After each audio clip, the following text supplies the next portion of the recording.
think about the handle, reduce the stress of the wrist, creating the space. Like imagine you want to spin around. And it's about this high elbow finish.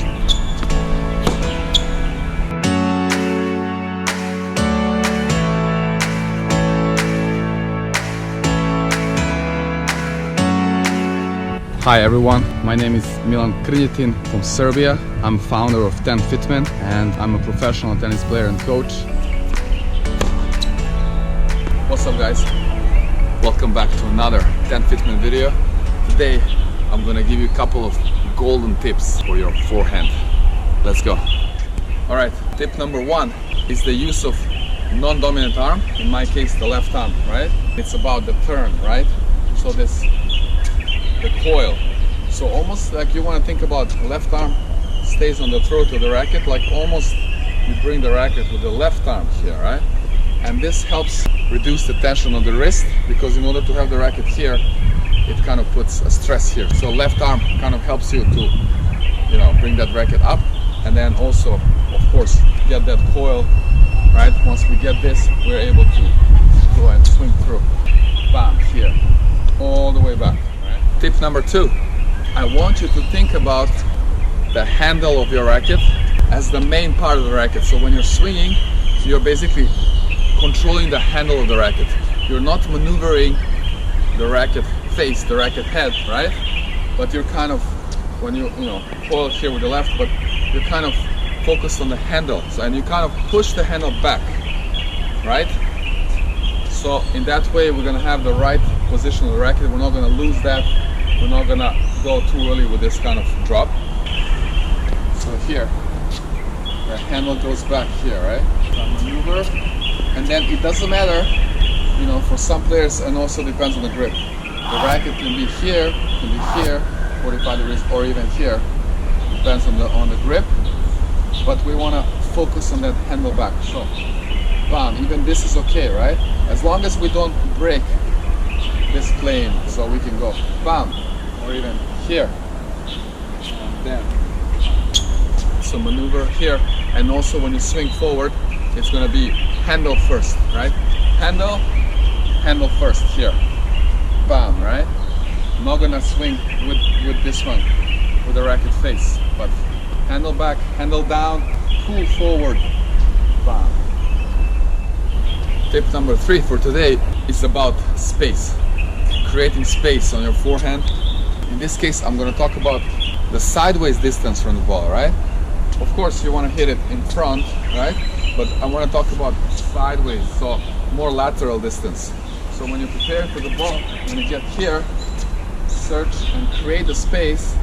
Your non-dominant arm will help if you kind of straighten it up, right? Pull out, but it's more away. You see here, I want to hit the ball away from body, this way, not too close. I see this a lot with amateur and club level players. The ball is there, then they kind of too close.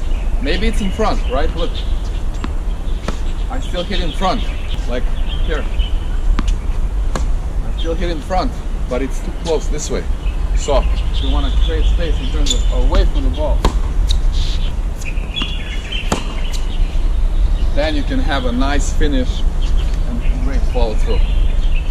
Alright, tip number four, we're coming back to the non-dominant arm, but this time is about uncoiling, and I want you to think about the rotational force, right here.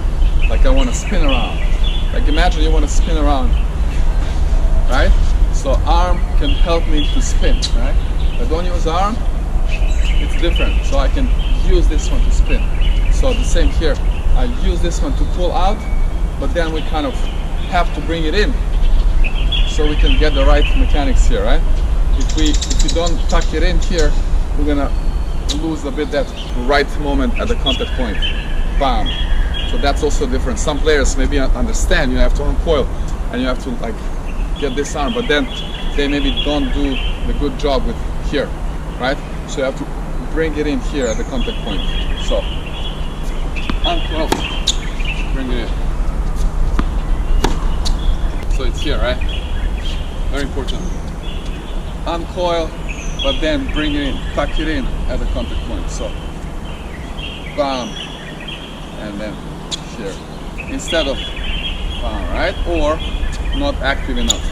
Some players, even the pros, you know, you might see, I think Rafael Nadal, like he's a little bit dropping the arm and he swings, but then he still kind of pulls out, right? So it's out and tuck it in so you can finish. Okay, tip number 5, finally. This is about the finish, and it's about this high elbow finish, as I call it. It really helped me to kind of get this effortless forehands and especially the depth.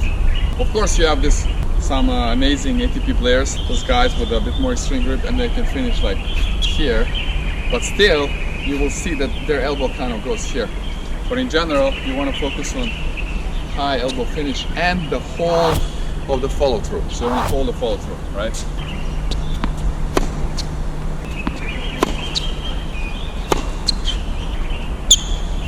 Here.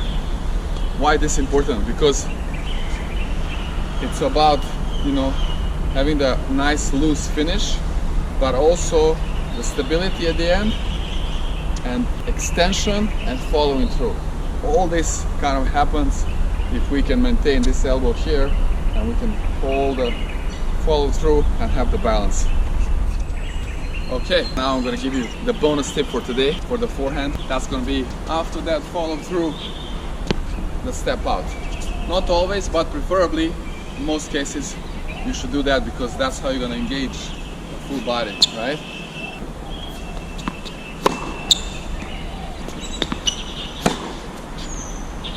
Perfect throw ball.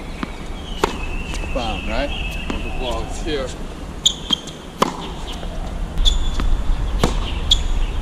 Right? And it's important to maintain the line, so this line, nose to belly button, straight, vertical. So no matter where is the ball, bam, the line is straight, and I'm in a good balance, I can recover, right? Sometimes the mistake is bam, here, right? So the line should be straight and between the legs. This is why we open the leg, so we can maintain that good balance, and we are always on time, ready to recover and go for the next shot. Okay, that was it for today. To make a quick recap, so the tip number 1 was the left arm on the racket. When you coil, you get a nice turn and it helps, you know, reduce the stress at the wrist. The number 2, think about the handle when you're turning, so you kind of you know, maneuvering the racket by thinking about handle, not about the racket's head here, right? And also when you swing through. The number 3 was creating the space when you're hitting the ball, so it's not too close. Yes, it's in front, but also lateral space, and this helps with the left. If you straighten up the left arm, you can go and get that nice contact away from your body, right? Tip number 4 is again the left arm, how we use the left arm, right? To uncoil. So here and bam, but at the same time we have to be careful about tucking the left arm back in, so we can get this perfect mechanics and effortless swing. And the tip number 5 was about the finish, the high elbow finish here, right?